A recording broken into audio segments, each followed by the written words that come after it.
या ठिकाणी पार्थ आलेला आहे, ज्याने फलंदाजी करत असताना 49 धावा आणि गोलंदाजी करत असताना 3. Man of the match.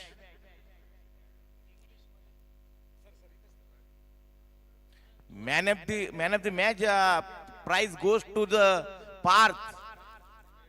He made in batting 49 runs in just 14 balls, and bowling performance 3 overs, 7 runs and 3 wicket. Very good all-round performance by Parth. 14 balls, 49 runs. 14 balls, 14.